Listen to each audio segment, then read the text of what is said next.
پیارے بچوں، آج ہم آپ کے لیے نئی اور منفرد کہانی لے کر آئے ہیں جس کا نام ہے شیر آیا دوڑنا۔ اس کہانی کے مصنف کا نام ہے سعادت حسن منٹو۔ ایک اونچے ٹیلے پر گڈریے کا لڑکا دور گھنے جنگلوں کی طرف منہ کیے چلا رہا تھا، شیر آیا دوڑنا۔ بہت دیر تک وہ اپنا گلا پھاڑتا رہا۔ اس کی بلند آواز بستی میں بہت دیر تک گونجتی رہی۔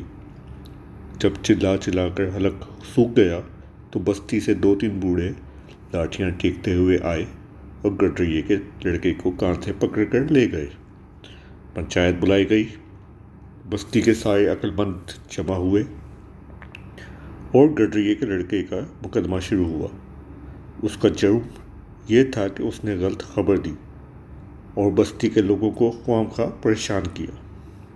لڑکے نے کہا، میرے بزرگوں، تم غلط سمجھتے ہو، شیر واقعی نہیں آیا تھا، پر اس کا یہ مطلب نہیں کہ وہ آ ہی نہیں سکتا۔ بزرگوں نے کہا، وہ نہیں آ سکتا۔ لڑکے نے باادب پوچھا، کیوں؟ جواب ملا، جنگلوں کے محکمے کے بڑے افسر نے ہمیں لکھا تھا کہ شیر بوڑھا ہو چکا ہے۔ لڑکے نے کہا، لیکن آپ کو یہ معلوم نہیں کہ وہ جوان ہونے کے لیے بہت سی جڑی بوٹیاں کھا رہا ہے۔ جواب ملا، یہ افواہ تھی۔ جنگلوں کے محکمے کے بڑے افسر سے ہم نے اس بارے میں پوچھا تو اس نے ہمیں یہ لکھا تھا کہ شیر تو اپنے رہے سہے دانت بھی نکلوا دیے ہیں، کیونکہ وہ اپنی زندگی کے باقی دن خدا کی یاد میں گزارنا چاہتا ہے۔ لڑکے نے بڑے جوش کے ساتھ کہا، میرے بزرگوں، ہو سکتا ہے ایسا نہ ہو۔ بزرگوں نے کہا، ہرگز نہیں، ہمیں جنگلوں کے محکمے کے بڑے افسر پر پورا بھروسہ ہے، اس لیے کہ وہ سچ بولنے کی قسم کھا چکا ہے۔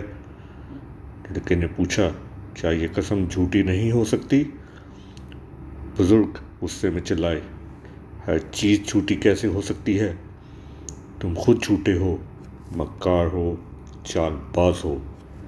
لڑکا مسکرایا، میں سب کچھ ہوں، لیکن اللہ کا شکر ہے کہ میں وہ شیر نہیں جو کسی وقت بھی یہاں آ سکتا ہے، جنگلوں کے محکمے کا بڑا افسر بھی نہیں جو سچ بولنے کی قسم کھا چکا ہے۔ پنچایت کے ایک سفید بالوں والے بوڑھے آدمی نے لڑکے کی بات کاٹ کر کہا، تم اسی گڈریے کی اولاد ہو جس کی کہانی سال سے اسکولوں میں پڑھائی جاتی رہی ہے۔ کان کھول کے سن لو کہ تمہارا حشر بھی وہی ہوگا جو اس کا ہوا تھا۔ شیر آئے گا تو تمہاری تکا بوٹی اڑا دے گا۔ گڈریے کا لڑکا پھر مسکرایا، بزرگوں، میں تو اسی سے لڑوں گا، مجھے تو گھڑی اس کے آئے کا کھٹکا لگا رہتا ہے۔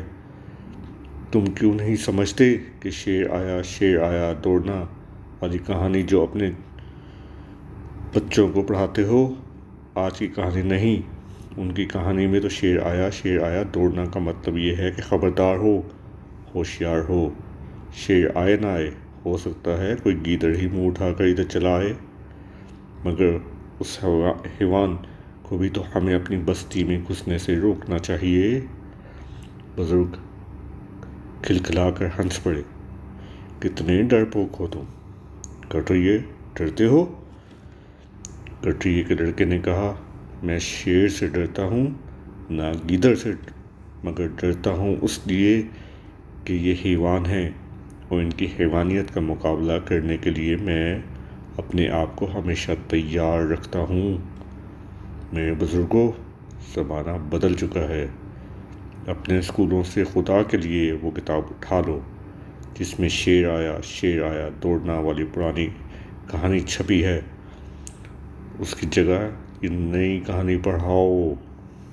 ایک بزرگ نے کھانستے کھنکارتے ہوئے کہا، یہ لڑکا ہمیں غلط راستے پر لے جانا چاہتا ہے، اس کا سر پھر گیا ہے۔